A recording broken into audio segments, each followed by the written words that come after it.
أعوذ بالله من الشيطان الرجيم بسم الله الرحمن الرحيم وإذ قال إبراهيم رب اجعل هذا البلد آمنا وارزق أهله من الثمرات من آمن منهم وإذ قال إبراهيم رب اجعل هذا البلد آمنا واجنبني وبني أن نعبد الأصنام سورة إبراهيم آغا شروع آغا پنځه بابونو پاغي کی پنځم باب هغه ذکر کېدو او بیا بگی د سیدنا ابراهیم علیہ السلام واقعہ تفصیلا هغه ذکر کېدا په دلیل نقلی سره مخکې کې وی ان الانسان لظلوم کفار یقینا انسان خامخا ډیر ظلم کوونکی دی او ډیر ناشکر دی د دین مراد هغه د ابراهیم علیہ السلام بلارو او ډیر شکر گزار هغه ته مراد سیدنا ابراهیم علیه السلام او یادا چې د اسماعیل علیه السلام د بیبیان وی یو بیبی هغه ناشکر روان ان الانسان لظلوم کفار کې هغه ته اشاره شوا او دویم هغه چې هغه شکر وستون کې وا نو آغی کی شکر ته اشاره شوا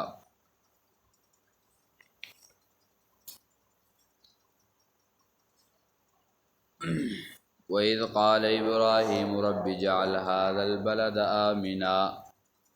کله چې ابراهیم علیه السلام اے ربا وګرځوي هذا البلد دا خار امن والا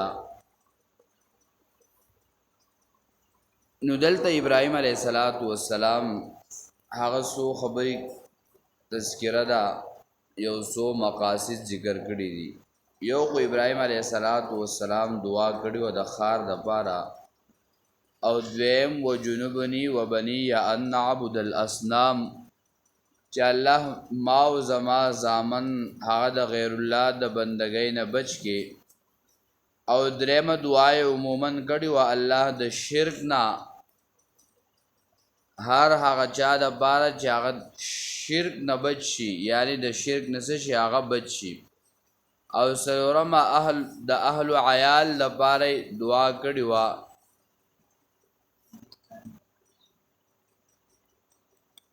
د دیو جنا ابراهیم علیه السلام هغه تذکرہ ذکر کیږي وَإِذْ قَالَ إِبْرَاهِيمُ رَبِّ اجْعَلْ هَذَا الْبَلَدَ ندلته هذا البلد وی او سوره بقره کې ویلو هذا بلد آمنا ندلته الف لام راوړل الته بغیر د الف لام نه ویلې الته نکره دا او دلته معرفه دا اشاره بدی کې دا چې الته سوره بقره کې کوم آیت راغله ده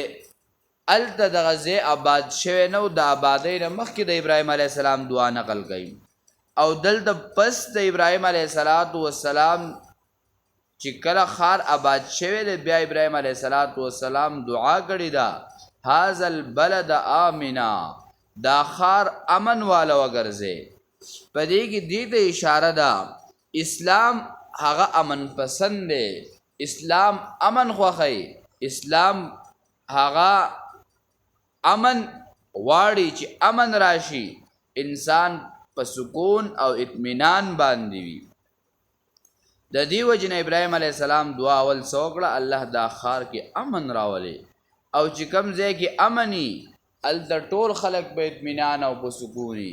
او چې کم ځای امن نه هر طرف د سړی غمجن فکرمن چې سبکیږي سچل وي نو ابراهیم علیه السلام د ټول ناولنی دعا د سره بار غوښتي ده د امن د بار غوښتي ده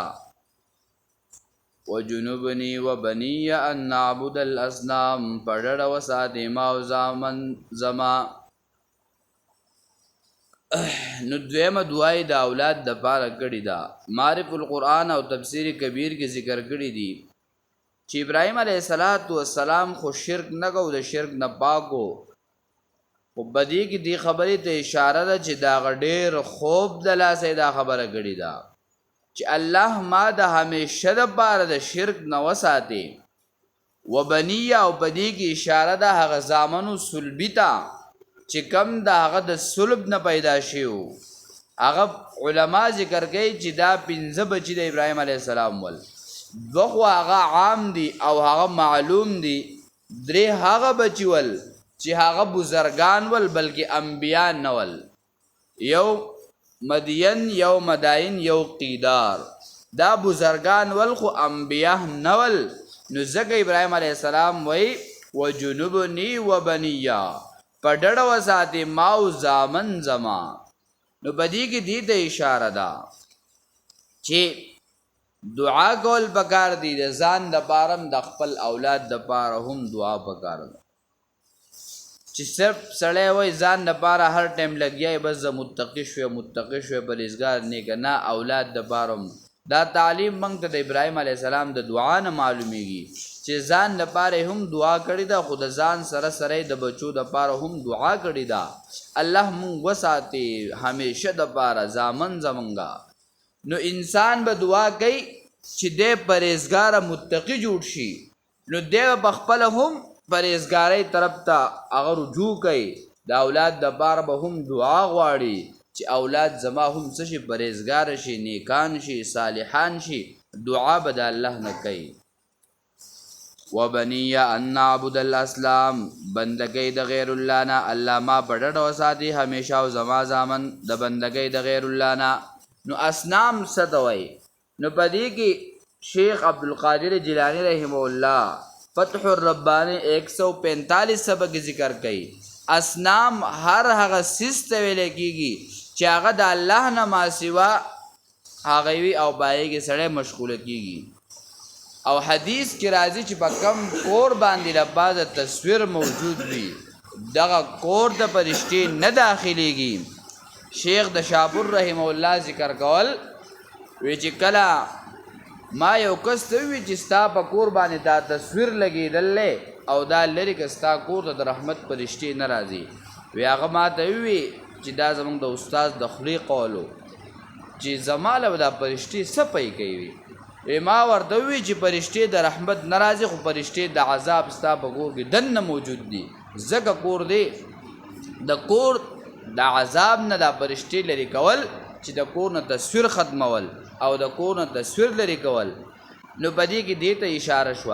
چې دی کو پارو به صحابه کرامو ته او نبی عليه الصلاه والسلام ته وی مونږ تا نه منو او ستا اتباع نه کو زګه مونږ په دین د ابراهیم علیه السلام یو نو ابراهیم علیه السلام خو خپل کور کې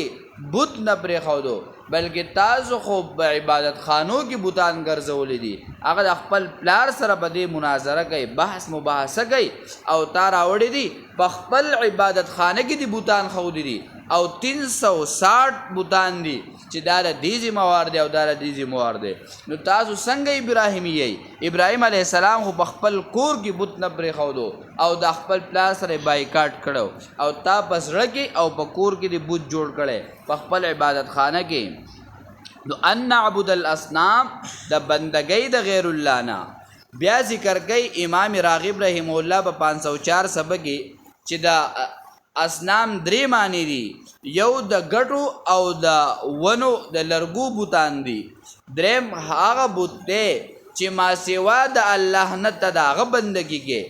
او سلورم هر هغه سیز چې د الله نه ما سوا تا په خپل عبادت کې مشغولې او شیخ ادریس کاندلوی رحم الله و معرب القرآن کې ذکر کړی دي چې یو بوت هغه بګي نفس دی چې تا دوی دا کار کو بس موږ د نفس تابعو دا کار وکاو او تا دوی دا مکو بس ته بنه کې نه اصل عبادت پاغي کې بد الله حکم او د پیغمبر صحیح تابعداري وي او تفسیر روح البیان دلته یو واقعا ذکر کړل لاجبا وی په دې بوتانو کې بدا شیطان دند کېدو او دوی بلا خبرې کولې وی دا ابو جهل یو بوتو هغه به همیشه پیغمبر علیه الصلاۃ والسلام هغه بدی به ویلا او بدی یو په شیطان نشه او الله پاک حکم وکړو یو پیره راغې او دغه بوت نه دغه شیطان مړ کو سباله چې ابو جهل مرګ راغلل نو هغه بوت نه د کلمې आवाज راوته نو هغه چې واولیدل دی ابو جهل ته مرګ وی دی بوت خو پرون نور سوي او نور سوي وی دا ولي بس پته نه لګي چې پیغمبر په د باندې جادو کړی دی وی دم دا اتباع شروع کړه وی وس دته وګوره دته وسه وی منګه مرګري زاد وس ډیره بسم شروع شو د لا اله الا الله وازنه شروع کړل نو ابو هريره رضی الله تعالی عنہ فرمای ایمان نبی علیہ الصلوۃ والسلام ته وی د الله رسوله چې ذکر ایمان مې نو راوړې زما په سر ډیر زیات درد راغی زما درګه ته لاړم زما د سر در بخښو هغه ورته وی دا شیطان براغه ستاره اثر به کلک ونیو په دې به درد راغی خو چې کله به درګه ته لاړې ستا یقین جوړ شو بس هغه ستا سر به پرې خو جوړ بشوي بیا به یو سورج بس دا طریقه پتا باندې راغله ایو واقع ذکر کوم ټیم پوره شو امام غزالی رحم الله په دور کې وی ما یو عجبه پس منظر لیدو هغه یو بوت جوړ کړو نار تاویدو نه غورځیدو نه لقیدو وی زه حیران کړو ما وی کسان مې راوختل چې د بوت کیسه دي چې د دې په ځای ولاړلې وی کسان حیران وی یو کس وی زبې یو خبر او کماغي څنګه وی د اصل لپاسه دا چت کتل واړي او خلق براتل او د په دې سر کې به ملغری دا چولې چې کله هغه وګتو نو باغې کې مخناطیزونه خو دیول نو هغه خو دې اسمه کې او دې سیز راخ کودو نو چې کله د یو مخناطیس در کو نو هغه دې لک کوک شو چې کله دې بل در کو هغه دې کوک شو ټول خلق پوه شول چې او دا نو قسم طریقو باندې خلق سګي دا هغه د گمراهانو کوشش کوي الله دې موږ او تاسو د فتنو وسر اللهم ربنا آتنا في الدنيا حسنة وفي الآخرة حسنة وقنا عذاب النار